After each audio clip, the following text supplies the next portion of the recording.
Alex, because I want to just tell everyone this is the second year that we're doing this training seminar. It was developed in partnership between the RDLA, the Rare Disease Legislative Advocates, and SmithSoft Communications, because we know that sharing your story impactfully takes practice. And the best place to practice is in a safe space with your peers and small groups where you can get some personalized coaching to take your advocacy to the next level. So that's what this is all about. So thank you so much for SmithSoft's wonderful partnership in this program. And thank you also to Ipsen. Ipsen is our first sponsor of this program. They are the first to recognize the wonderful value and opportunity in this program. So good for them for stepping up and sponsoring our program. And most importantly, thank you to each of you for showing up today. And thank you in advance for showing up at Rare Disease Week next week and the week after.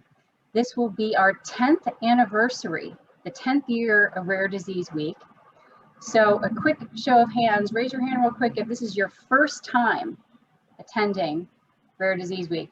I see some hands there. Okay, second year, hands up. Any second year folks? How about third year? My third year. I see Priscilla. Fourth year? I see a fourth year for Sarah. Fifth year? Any fifth years? Any sixth years? Seven? If this is your 8th, 9th, or 10th year, you got to take yourself off mute and say hello, and we got to give you an applause. I don't see any hands, but it looks like we've got a mix here. We've got some nice veterans who will be able to share their experience with the newbies, and the newbies will be able to give us a fresh take on our pitches and help us all get better at our advocacy. Okay, next slide, please, Alex. So for the next 90 minutes, we're going to give you some tips on how to tell your story. And on that note, we will put in the chat box links to the tip sheet and links to the link to a worksheet that we're going to use today. We're going to help you refine your elevator pitch, because that's what it is when you go into a member of Congress's office. That's about how much time you have to tell your story. So we're going to help you really understand each of these suggested asks or potential asks that you could make. We're going to then practice. So we're going to do this presentation and give tips for maybe no more than half an hour. And then we're going to leave ample time to practice together and receive feedback in breakout sessions. So next slide, please, Alex.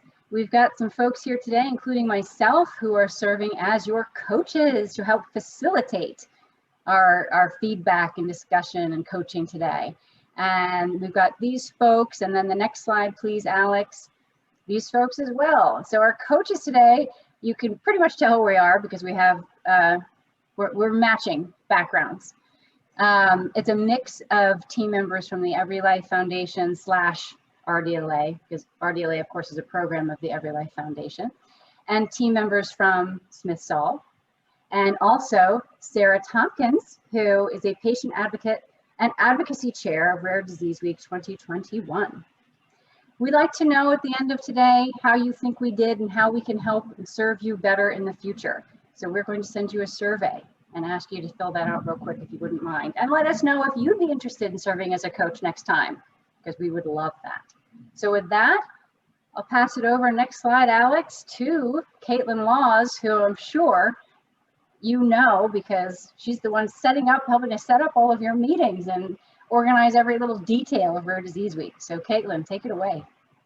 Thank you, Britta. Hi, everybody. Like Britta said, this webinar is a great opportunity to practice telling your pitch, to get some advice, but we're going to talk a little bit about why it is important to tell your story. So you can go on to the next slide. What you're looking at here is the rare disease ecosystem. So you can see the ecosystem consists of many different stakeholders, many different players. This includes patient organizations, industry, physicians, patients, families and caregivers, legislators, traditional and social media, professional societies, and you. So as you can see, your story belongs to the community. Many people here today will be able to relate to the things that you are going to say, no matter which part of this ecosystem you fall in. And why are we telling our stories? So we are going to follow this beautiful little chart we have here today to explain not only why we are telling our stories, but our ask. And we hope that this is really going to help you structure how you give your pitch whenever you go into your meetings. So the first place to start is going to be the ground situation for the issue. So this is going to be your problem. This is where you're at right now. Your next step from here is going to be persistent advocacy efforts. This is the solution to your problem. And this is what you are going to be telling your member of Congress about. This is, what they could do. And then at the top here, you have someone doing something, and this is the call to action. So this is your member actually signing on to a bill or co-sponsoring a bill. And then once that is done, we will have a better policy outcome, and this will lead to a better life for the rare disease community. So again, we are going to focus today around the problem, the solution, and the call to action when you are telling your story. So now I'm going to introduce you to Shannon Von Felden, and she is going to tell you a little bit about each of our asks during Rare Disease Week in this format. So Shannon, you go ahead. Great, thank you so much. So I'm Shannon Von Felden. Thank you so much for being here today.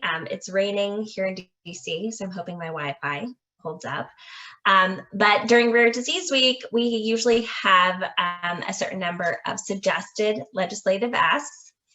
So these are asks that you can make during your meeting. If you have another federal issue that impacts you, you are more than welcome to make that ask as well, as long as you are prepared on the issue. It's a federal issue. It's something that your member of Congress can act on, and you have a one-pager on it. So this year for Rare Disease Week, we have 4 main asks, which are the Speeding Therapy Access Today Act, the Newborn Screening Saves Lives Reauthorization Act, the Better Empowerment Now to Enhance Framework and Improve Treatment Acts. It's a mouthful, so better known as the Benefit Act, and the Access to Genetic Counselor Services Act. And then, as always, we have the Rare Disease Congressional Caucus. If your member is already a member of the Rare Disease Caucus, this is a really nice thing for you just to thank your member of Congress for. So in your meetings, when you're sharing your story and your ask, you want to have those 3 parts: the problem, the solution, and the call to action. So on these slides, we've put together samples of how you could frame these asks in this format as a problem, a solution, and a call to action. So for the caucus, if your member is not a member of the caucus, you can tell them a little bit about the problems that rare disease patients face in this country, that there are over 7,000 rare disorders that affect millions of Americans and their families. And really the problem is that there are so many diseases without treatments that have no treatment options available to them. And so the solution is the Rare Disease Congressional Caucus, and that it helps bring public and congressional awareness to these unique needs of the rare disease community and creates opportunities to address these barriers. And the call to action is to join the Rare Disease Congressional Caucus if they aren't already members. And then for the Speeding Therapy Access Today Act, also known as the STAT Act, you want to tailor this perhaps to your particular story, because for many of you, these stats under the problem ring very true to yourselves and your story, and it's very easy for you to connect this problem to your own experiences with your rare disease. That between 93 and 95% of the more than 7,000 known rare diseases have no approved therapy by the FDA. And that for the treatments, that process for the treatment to be developed can take an average of 15 years. So for many of us, that is too long to wait for treatment. So one solution is the STAT Act, which will enact targeted, impactful, and attainable policy reforms at the FDA to accelerate the development of therapies across the spectrum of rare diseases and disorders and facilitate patient access to such therapies. And the call to action would be to co-sponsor the Speeding Therapy Access Today Act.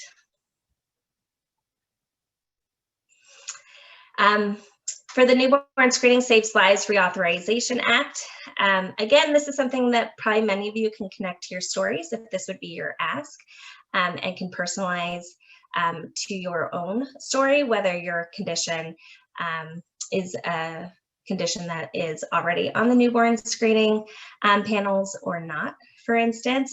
But some of the problems that you could outline are that 1 in 300 babies born in the US are detected to have a potentially devastating condition through newborn screening.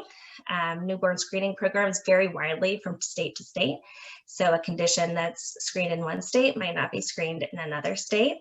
And that federal newborn screening program actually expired in September of 2019. So the solution would be for Congress to pass the Newborn Screening Saves Lives Reauthorization Act, which authorizes HRSA, the Health Resources and Services Administration, state grants to expand and improve newborn screening programs, provide educational resources, and improve that follow-up care that infants receive after they've been detected with a condition. So fortunately, the House has passed the Newborn Screening Saves Lives Reauthorization last month in June, but we are still waiting for the Senate to pass this bill as well. So we'd be asking those members in the Senate to co-sponsor the Newborn Screening Saves Lives Reauthorization Act. And if you're a member, if you meet with a House member, you can thank those members who voted in support of the Newborn Screening Saves Lives Reauthorization Act in the House. And then, oh no, not quite lastly, the Benefit Act. The problem that we have bulleted here is the lack of any requirement that the FDA actually include the patient experience or patient-focused drug development data as part of their risk-benefit framework. So this means that even though the FDA is evaluating for the risk benefit of treatments during that approval process, they're not necessarily including that data from the patient perspective. That's really important to inform the agency's evaluation on whether or not they should approve a product or a treatment. So the solution is this legislation, which would ensure that that patient experience, PFDD, and related data is included in the risk benefit assessment. It literally adds a box to a form to make sure that that information is included in the agency's evaluation. And this is a really important signal to all stakeholders that patient experience is really important and should be fully incorporated into the agency's review process. And so they ask for this. This is a bill that is currently introduced in the Senate. So when you meet with your senators, and if this were to be your ask, you would ask your senators to co-sponsor the Benefit Act. If this is your ask and during your House meetings, you're more than welcome to encourage your representative to support the Benefit Act, as I believe that they are attempting to introduce the bill in the House as well. And lastly, the Access to Genetic Counselor Services Act. Currently, Medicare does not provide direct access to genetic counselors, and this is part of their payment system.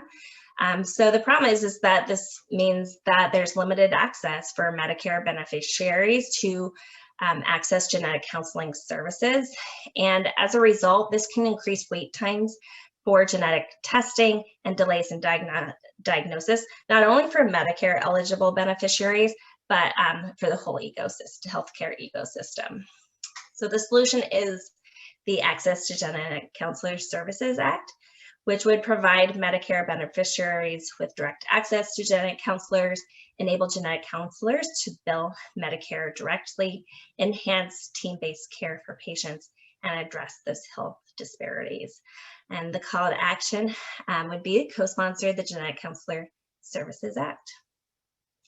And that's it from me. These are the asks for Disease Week. If you have any questions, feel free to reach out to me. And again, we really encourage you to take a look at the one-pagers on all these bills to determine your asks and how you would like to frame the problem, solution, and call to action. But these are certainly examples of how you can do that.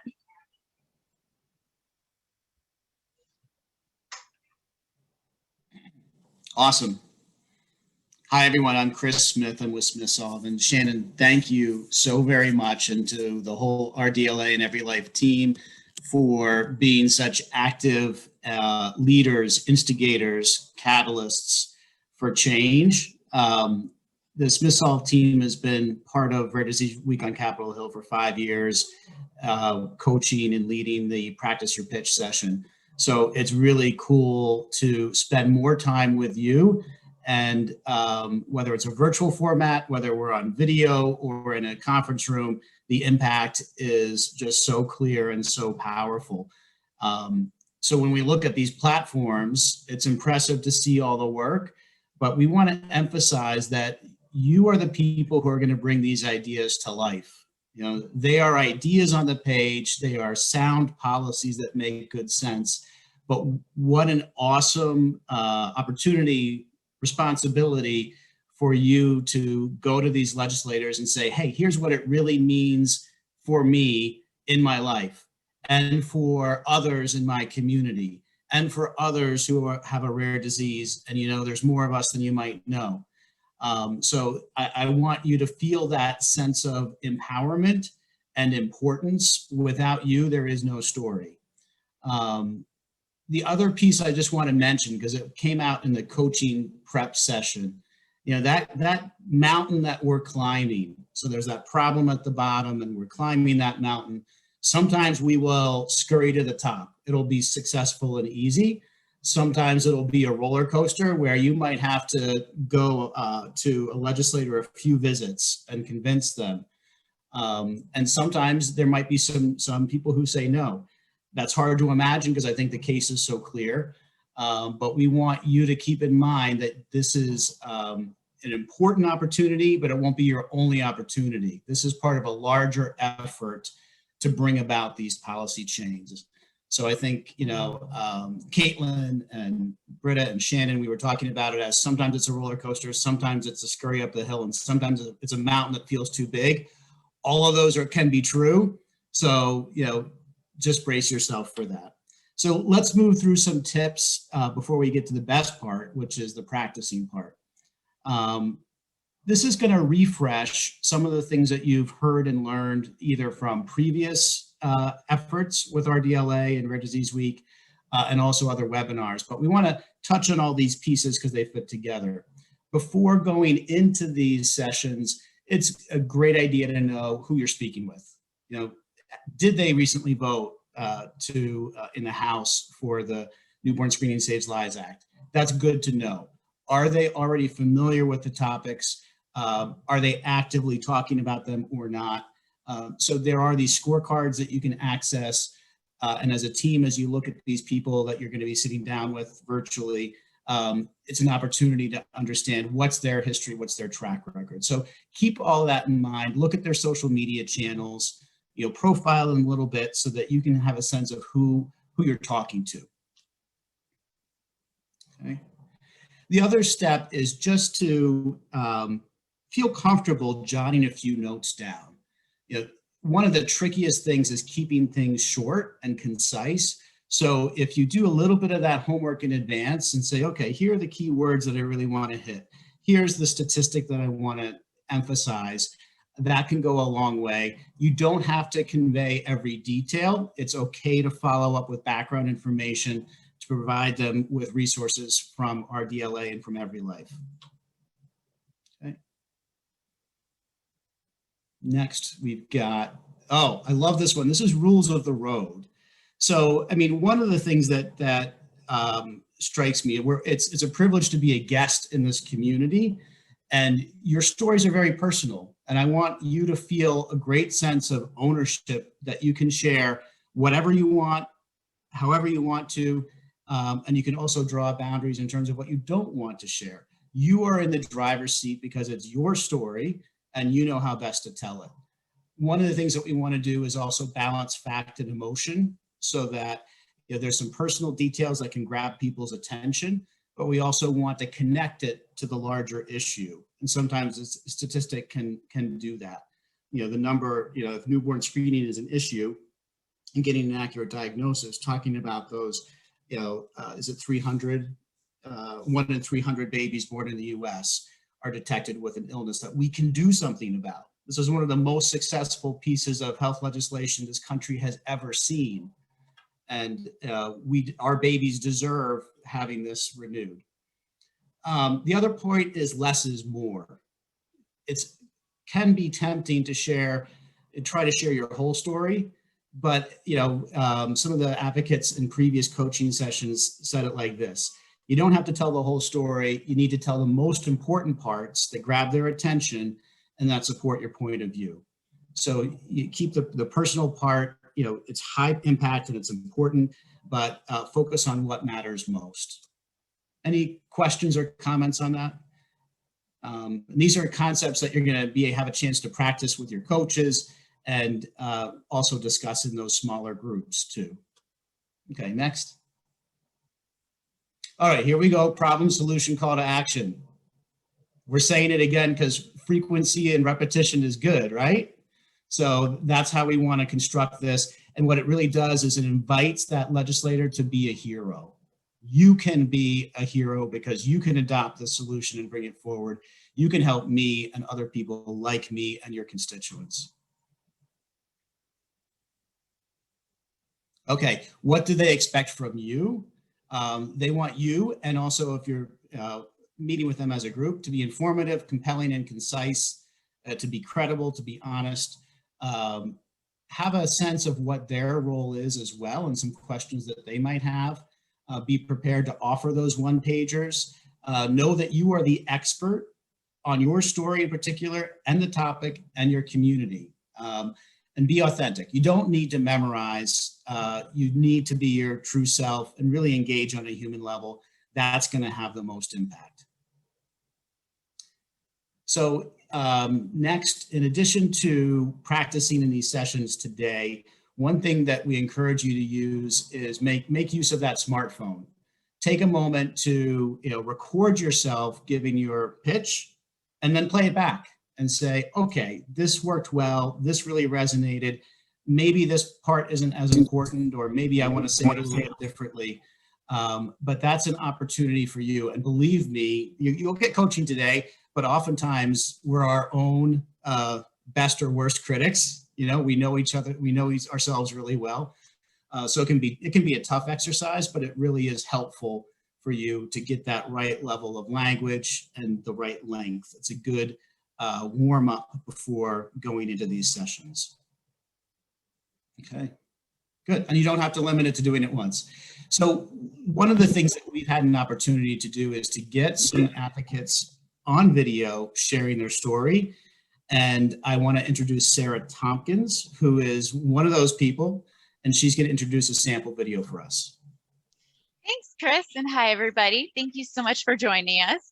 I have the privilege and honor of introducing Allison Bones, who is not only a coach last year, but has been an incredible rare disease advocate as president and CEO of Team Travis.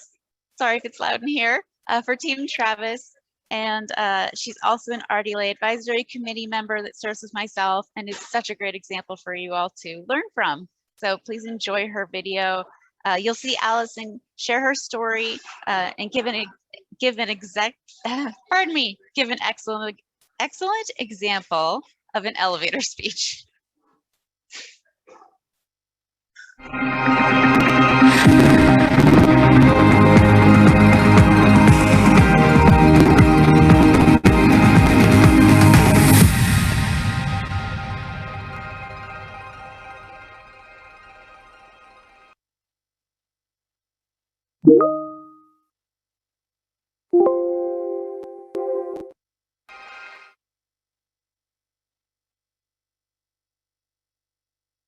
Good afternoon, and thank you for hosting us at Rare Disease Week on Capitol Hill. My name is Allison Bones. I'm from Litchfield Park, Arizona, and I'm here today on behalf of Team for Travis. And I'd like to tell you why Team for Travis is so important to me. Travis was my 4-year-old son. He was perfectly healthy, always happy, and known for his megawatt smile and his flirty personality. My 4-year-old son died 9 days after his 4th birthday of a disease that none of us had ever heard of. That disease is called isolated congenital asplenia. And what that means is Travis was born without his spleen, which compromised his immune system. He spiked a fever on a Friday night, and despite receiving medical attention from 3 different medical providers, everyone dismissed it as the flu and sent us home. Saturday afternoon, he coded as I was buckling him into his car seat to take him to Phoenix Children's Hospital. My son died at the hospital, and we had no idea why until the medical examiner conducted the autopsy and revealed that she discovered he had no spleen, hence isolated congenital asplenia. I'm here today to ask you for your continued support of Senate Bill 2158, the Newborn Screening Saves Lives Reauthorization Act.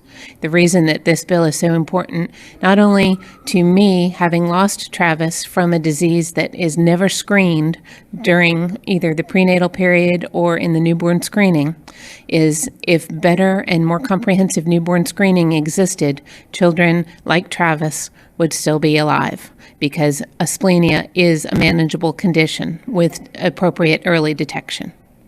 Thank you for your time, and I hope I can count on you to support and enact Senate Bill 2158.